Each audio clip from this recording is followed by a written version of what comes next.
Abordamos a continuación la temática referida a la diversidad de miembros en la Iglesia, centrando nuestra atención, como podemos ver en esta primera diapositiva, en la jerarquía eclesiástica.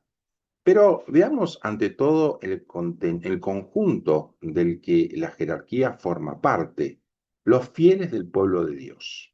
¿Quiénes son los fieles? Cuando hablamos de fieles, sin más, nos referimos a aquellos que, incorporados a Cristo mediante el bautismo, han sido constituidos miembros del pueblo de Dios, han sido hechos partícipes, cada uno según su propia condición, de la función sacerdotal, profética y real de Cristo, y son llamados a llevar a cabo la misión confiada por Dios a la Iglesia. Entre ellos hay una verdadera igualdad en su dignidad querida por Cristo. Están los fieles laicos y los consagrados.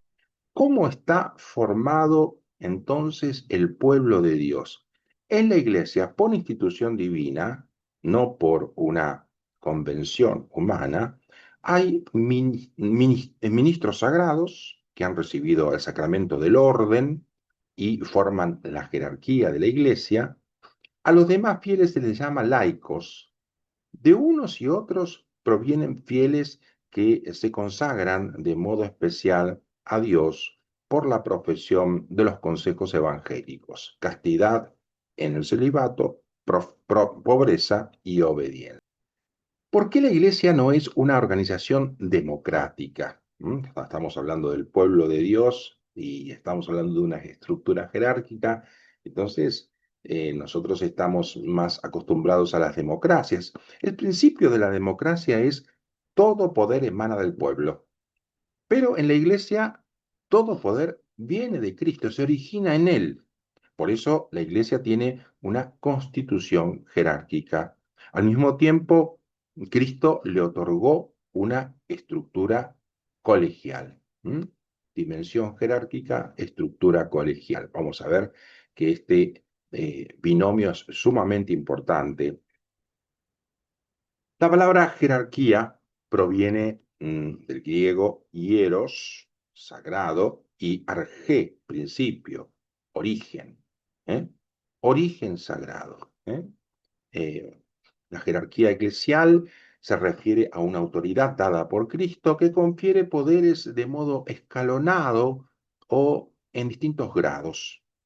Está constituida, en efecto, por el Papa y los obispos, los sacerdotes y los diáconos.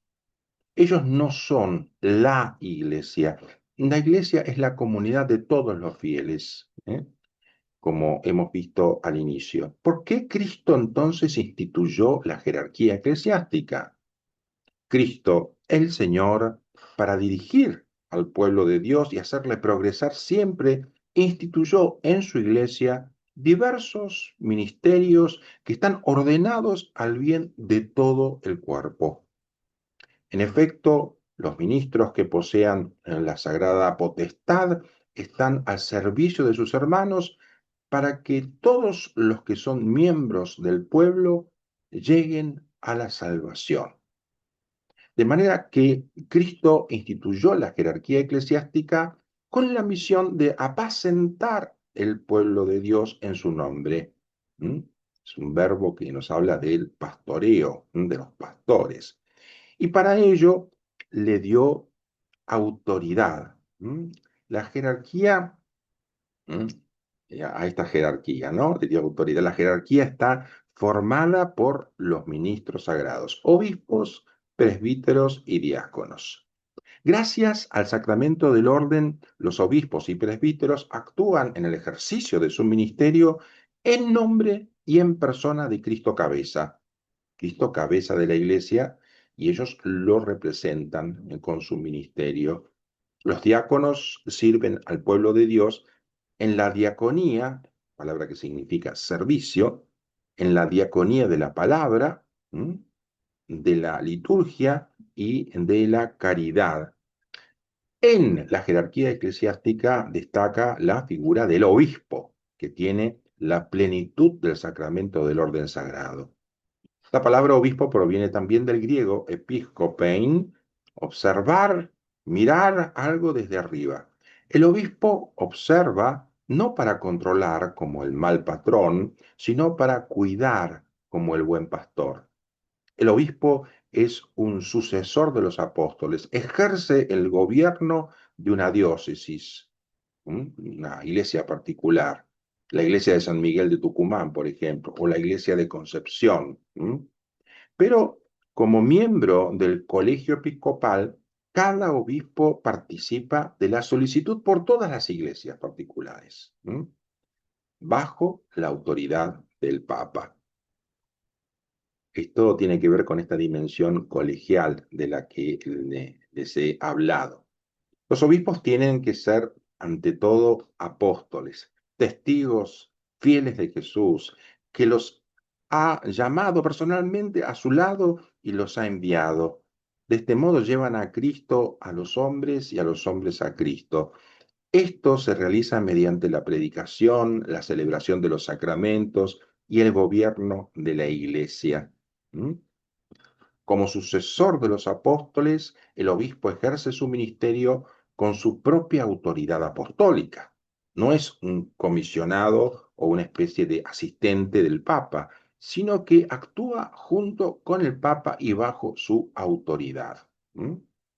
La misión del obispo, como la del sacerdote, tiene un carácter de servicio, es un ministerio jerárquico, porque es una misión en la que representa a Cristo, como ya he dicho. ¿Mm? En efecto, es el mismo Cristo quien actúa en la iglesia cuando los ministros sagrados, por gracia de Dios, hacen y dan lo que no podrían hacer ni dar por sí mismos, es decir, cuando dispensan en lugar de Cristo los sacramentos y enseñan con su autoridad. ¿En qué consiste la dimensión colegial del episcopado? Tiene un carácter de servicio, pero también un carácter colegial. Y en general podemos decirlo esto de todo ministerio en la iglesia, el carácter colegial. Los obispos constituyen un colegio. Originariamente colegio significaba una comunidad, una corporación, una sociedad organizada, un cuerpo de colegas, ahí viene la palabra colega, de colegios, o una sociedad de personas ocupadas en alguna actividad común. Esto se mantiene en la actualidad, en el Colegio de los Abogados, por ejemplo. Escuchamos esta palabra en otros grupos. El carácter colegial del episcopado consiste en que Cristo ha confiado a la totalidad de la fe a una comunidad de 12 apóstoles cuyos sucesores, bajo el primado de Pedro, dirigen la iglesia. La dirigen como comunidad de apóstoles o sucesores de los apóstoles, bajo el primado de el Papa. Como los fieles se unen a Cristo no de manera aislada, lo hemos visto al hablar del pueblo de Dios, así los obispos no viven su ministerio de una manera aislada. Elegidos juntos, también fueron enviados juntos y su unidad fraterna estará al servicio de la comunidad fraterna de todos los fieles. De manera que la unidad que procuran en la iglesia la realizan o deben realizarla primero entre ellos. O corresponder a ese ministerio que ya trae en sí incorporado esa unidad. A ejemplo de los 12 apóstoles elegidos y enviados por Cristo juntos, la unión de los miembros de la jerarquía eclesiástica está al servicio de la comunión de todos los fieles. Por eso cada obispo ejerce su ministerio como miembro del colegio episcopal en comunión con el Papa, en armonía, como las cuerdas de una lira, haciéndose partícipe con él de la solicitud por la Iglesia universal. De manera semejante, los sacerdotes ejercen su ministerio en el presbiterio de la iglesia particular, en comunión con su propio obispo y bajo su guía. Los sacerdotes, los sacerdotes son llamados formalmente presbíteros, lo vemos en las ceremonias, por ejemplo. La palabra viene de presbíteros, que del griego, el más anciano es el presbítero, ¿no? Y este nombre que no se usa en el día a día, hablamos de sacerdotes, hablamos de los curas, eh, el nombre presbítero se debe justamente a que los sacerdotes deben sobresalir por una sabiduría de vida que normalmente se obtiene con la experiencia forjada por los años. Por eso también tantos años en la formación para que, de un seminarista para que sea sacerdote. Y después la incorporación progresiva en el presbiterio. El presbítero es el colaborador del obispo en la predicación y en la administración de los sacramentos. Ejerce su ministerio en comunión con los demás presbíteros bajo la autoridad del obispo. Digamos, en fin, que la dimensión colegial del ministerio de los obispos y la que podemos observar también en los sacerdotes no debe ser comprendida como una especie de corporativismo en el que se diluye la responsabilidad de cada uno en lo que Cristo le pide para vivir a pleno su vocación y su misión, su tarea concreta sobre el rebaño que Dios ha puesto a su cargo. El ministerio eclesial tiene también un carácter personal, en cuanto que en virtud del sacramento del orden, cada uno es responsable ante Cristo que lo ha llamado personalmente, confiriéndole la misión. Muy bien, como entre los 12 apóstoles de Jesús se destaca a Pedro, en el colegio de los obispos se destaca el Papa. ¿Mm? La palabra papa viene del griego papas, que significa padre. ¿Mm? Cristo llama a los 12 apóstoles, pero a Simón le da un nombre nuevo, el de Pedro, que significa piedra, mostrándole así cuál sería su misión. La frase es muy conocida, está en Mateo capítulo 16, versículos 18 al 19. Tú eres Pedro, y sobre esta piedra edificaré mi iglesia, y el poder del infierno no la derrotará. Te daré las llaves del reino de los cielos. Ahí las ven a las llaves, ¿no? En la diapositiva. Te daré las llaves del reino de los cielos. Lo que ates en la tierra quedará atado en los cielos, y lo que desates en la tierra quedará desatado en los cielos. La entrega de las llaves indica justamente la entrega de esta potestad. Puesto que Pedro era el primero entre los apóstoles, el Papa, como sucesor suyo, es la cabeza del colegio episcopal. Como vicario de Cristo, es el supremo pastor de toda la iglesia. En este sentido, es como un padre para toda la iglesia. ¿Cuál es la misión del Papa entonces? El Papa, obispo de Roma y sucesor de San Pedro, es el perpetuo y visible principio y fundamento de la unidad de la Iglesia.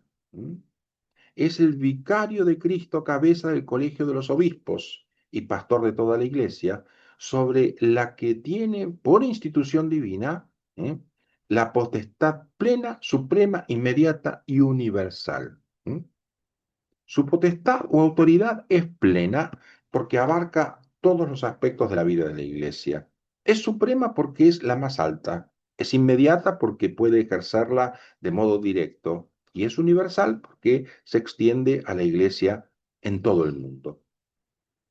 Esta es la potestad que Cristo ha dado a Pedro y a través de él a sus sucesores, los papas, a lo largo de la historia. Es una de las características más distintivas de la Iglesia Católica porque esta potestad es rechazada no solo por los protestantes, sino también por los cristianos ortodoxos, quienes no obstante reconocen al Papa una primacía de honor. El hecho es que Jesús otorgó a Pedro una primacía única entre los apóstoles.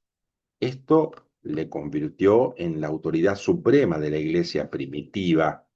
Roma, la iglesia local al frente de la cual estaba Pedro y el lugar de su martirio, se convirtió después de su muerte en un faro interior que orientaba a la iglesia naciente. Toda comunidad debía estar de acuerdo con Roma. Esta era la regla de la fe recta, plena y apostólica. Hasta nuestros días, todo obispo de Roma, como Pedro, es el supremo pastor de la iglesia, cuya verdadera cabeza es Cristo. Solo en esta función es el Papa el vicario de Cristo en la tierra. Como autoridad suprema, pastoral y doctrinal, vela por la transmisión auténtica de la fe. En la actualidad, el Colegio de los Obispos, en comunión con el Papa, y nunca sin él, ejerce también la potestad suprema y plena sobre la Iglesia. El hecho de que sean un verdadero colegio les ayuda a estar en sintonía en lo que se refiere a las celebraciones litúrgicas, a la enseñanza y al gobierno eclesial. Esto sucede también con el colegio de los presbíteros, a su modo. No se trata de que no haya lugar para las iniciativas y los carismas personales, por ejemplo, en referencia a la belleza de las celebraciones litúrgicas o a la fecundidad de una determinada forma de piedad o a la profundidad de una enseñanza. Se trata de promover un camino que puedan transitar todos y como pueblo de Dios. Se trata especialmente de evitar las rarezas exóticas o los errores en el culto, la enseñanza y el gobierno. Detengámonos finalmente en los tres oficios de la jerarquía eclesiástica. ¿Mm? ¿Cómo ejercen los obispos la misión de enseñar? ¿Mm? Los obispos, en comunión con el Papa, tienen el deber de anunciar a todos el Evangelio, fielmente y con autoridad, como testigos auténticos de la fe apostólica, revestidos de la autoridad de Cristo. Mediante el sentido sobrenatural de la fe, el pueblo de Dios se adhiere indefectiblemente a la fe bajo la guía del magisterio vivo de la Iglesia, de esta enseñanza.